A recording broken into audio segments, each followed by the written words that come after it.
পিঠে মানেই আমরা জানি চালের গুঁড়ো, তবে আজকে যেই নরম তুলতুলে পিঠেটা বানিয়েছি ভাপা পিঠে, সেটা কিন্তু চালের গুঁড়ো দিয়ে নয়, বানিয়েছি সুজি দিয়ে। চলুন তাহলে দেখে নিই। প্রথমেই রেসিপিটা করতে যেটা লাগছে, এখানে আমি নারকেল কোড়া নিয়েছি, সাথে নিয়ে নিচ্ছি পরিমাণ মতো খেজুর গুড়। গুড় আর নারকেলটা আমি একদম একবারে কড়াইতেই নিয়ে নিয়েছি। ভালো করে আগে নারকেল কোড়াটা আর খেজুর গুড়টাকে মেখে নেব হাত দিয়ে এরকমভাবে। এরপর ওই কড়াইটাই গ্যাসের ওপর বসিয়ে যেমন নারকেলের পুর বানাই ঠিক সেরকমভাবেই বানিয়ে নেব, ভালো করে নাড়াচাড়া করে। জলটা শুকিয়ে গেলে নামিয়ে নেব। পুরটা রেডি, একটা সাইডে রেখে দিচ্ছি। এরপর একটা ডো বানাবো, তার জন্য এখানে আমি 1.5 বাটি মতো জল দিয়ে দিচ্ছি। জলটা একটু গরম হয়ে গেলেই এখানে আমি 1 বাটি মতো সুজি নিয়েছি। সুজিটা জলে দেওয়ার আগে আমি এখানে 1 মিনিট মতো একটু শুকনো খোলায় নাড়াচাড়া করে রেখে দিয়েছিলাম, সেই সুজিটাই দিয়ে দিচ্ছি। একটা ডো বানাবো, সুজিটা দিয়েই দেখবেন আস্তে আস্তে জলটা কিন্তু শোক করছে। এটাকে ভালো করে নাড়াচাড়া করে একটা ডোয়ের ফর্মে আমি বানিয়ে নেব।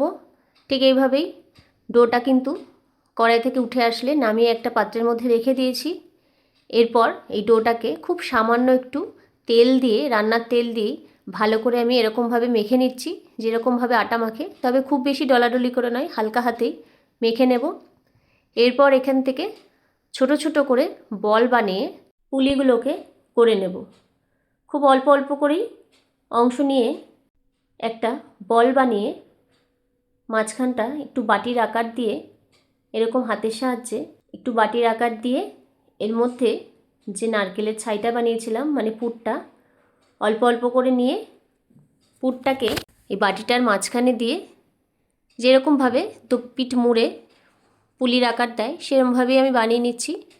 আমি এখানে যেরকম নর্মাল পুলি হয় সেই রকমই পুলির আকার দিয়েছি। ঠিক এইভাবেই দিয়ে সব কটা পুলি কিন্তু এরকমভাবে গড়ে নেব। অন্যদিকে গ্যাসের ওপর একটা কড়াই কিন্তু আমি অলরেডি বসিয়ে দিয়েছি জল দিয়ে। ওই জলের ওপরেই পুলিগুলোকে কিন্তু ভাপানোর জন্য দেব। সব কটা পুলি আমি এখানে গড়ে নিয়েছি। এরপর যে গরম জলটা বসিয়েছিলাম তার ওপরে একটা আমি এরকম ফুটো এই থালাগুলো বসিয়ে তেল ব্রাশ করে দেবো ভালো করে চারিদিকটা। আপনাদের কাছে যদি স্টিমার থাকে আপনারা সেখানেও করতে পারেন। এরপর একটা পাত্র দিয়ে আমি ঢেকে দিচ্ছি যাতে থালাটা একটু গরম হয়ে যায়। একটু গরম হয়ে আসলে একটা একটা করে পুলি আমি সব কটা কিন্তু এভাবে সাজিয়ে দেব। দিয়ে 5 মিনিট মতো কিন্তু ঢেকে রেখে দিতে হবে। গ্যাসের ফ্লেমটাকে একটু বাড়িয়েই রাখতে হবে, তাহলেই কিন্তু এই ভাপা পিঠে একদম রেডি। খুব সহজে হয়ে যায়, কোনো রকম ঝামেলা ছাড়াই, আর খেতে কিন্তু খুবই সুস্বাদু হয়। আপনারা অবশ্যই বানিয়ে খান। এটা যে সুজি দিয়ে বানানো হয়েছে না বললে কিন্তু কেউ বুঝতে পারবে না। শীতকাল মানে নানান রকম পিঠে আর নানান রকম স্বাদের পিঠে। আপনারা অবশ্যই এইভাবে বানিয়ে পিঠেটি খান।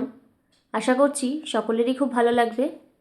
কেমন লাগলো আজকের এই পুলি পিঠেটি জানাবেন অবশ্যই। ভালো লাগলে লাইক, শেয়ার এবং চ্যানেলটিকে সাবস্ক্রাইব করে যাবেন। নমস্কার।